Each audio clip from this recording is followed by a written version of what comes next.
Her history and alarming connections are mostly unknown to the American people. Who is Huma Abedin? What do we know about Hillary Clinton's #1 aide and sidekick for 20 years? Hillary spoke at Huma's wedding saying, "If I had a second daughter, it would be Huma." This presidential election decides who gets to run the most powerful country on earth, so it is obviously very important to understand the facts about Huma Abedin, as she may very soon become Chief of Staff in the White House. I'll be simplifying an intricate web of people, organizations, and events that unraveled over many years. All of this information and more is available online for anyone who has access to Google.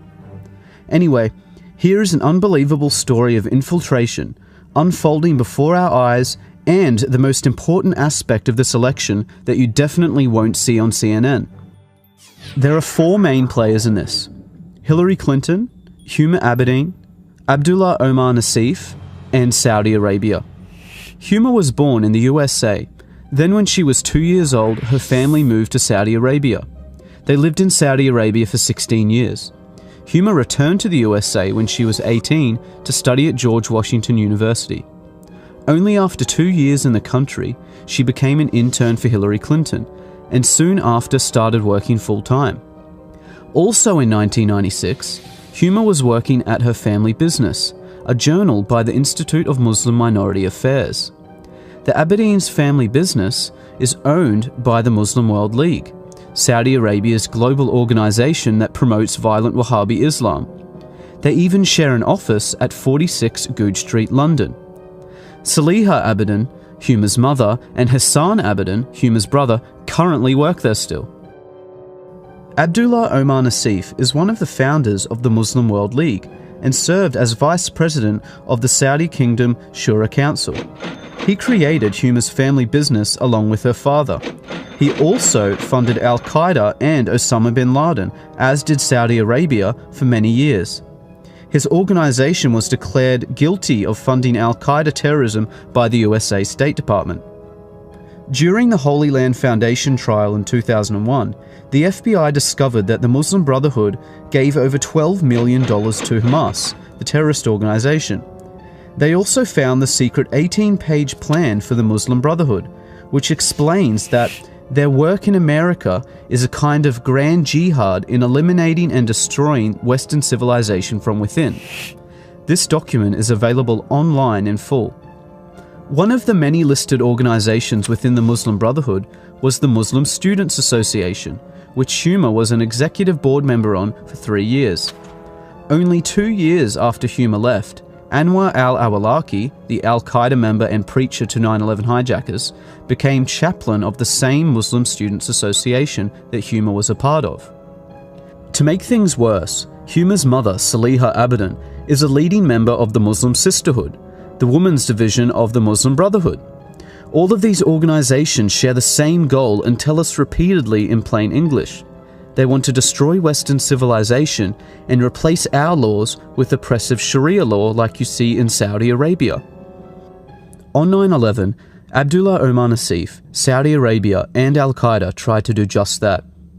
Where was Huma that day? The top funders of the 9/11 attacks created Huma's family business. Huma was officially working for the terrorists and Hillary Clinton the day those towers fell. Huma Abedin has never come forward with any information about her Saudi co-workers. Absolutely none of Huma's connections were mentioned by her during the investigations into 9/11. She has made no mention of her relationship to Abdullah Omar Nassif, the Muslim World League, Muslim Brotherhood, or her current status at her family business, which could be of unimaginable assistance to the FBI and the CIA. Huma's mother still works for the Muslim World League, yet Huma has made no effort to distance herself from her mother or her radical views. Saliha Abedin is a leading Sharia activist who has, for example, published a book called Women in Islam that claims secular man-made laws enslave women. It supports female genital mutilation, the death penalty for leaving Islam, the legal subordination of women, and the participation of women in violent jihad. Hillary Clinton has flown to meet with Saliha Abedin many times. Huma says that her mother considers her to be a big deal and is proud of her. Huma's absolute silence on all questions regarding her extremist ties says far too much. How can someone with such close links to terrorism be allowed access to our top-secret information and have security clearances? Especially since it was found that Huma was accessing Hillary Clinton's emails and physical documents. The Clinton Foundation received over $25 million from Saudi Arabia, and they also funded 20% of her election campaign. Saudi Arabia's massive influence on the Clintons and Obama administration has not gone unnoticed. The damaging results of Islamist influence on the USA and Europe is worthy of another dedicated report, as this is just the tip of the corrupt iceberg. But you can no longer deny that Hillary Clinton is actively working with a global movement whose goal is to destroy Western civilization, just for the selfish benefit of money and power. Huma is the previously hidden link between the Clintons and Saudi terrorism. Dozens of other people and organizations were left out of this for length. Any rational person should have high standards of evidence for claims such as this.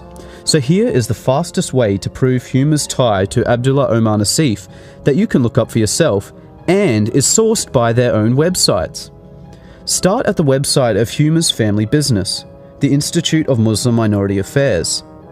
See that Huma's mother, Saliha, and Huma's brother, Hassan, currently manage this company. Now go to the website for the Muslim World League, owned by Saudi Arabia and Abdullah Omar Nassif. Note the address is listed by their website, 46 Goodge Street, London. Now, back to Huma's family business. If you scroll down, you see that same address, 46 Goodge Street, London. Clearly anyone can prove in seconds that Huma's family business is owned by Saudi Arabian terrorists. Their own websites make no secret of this fact.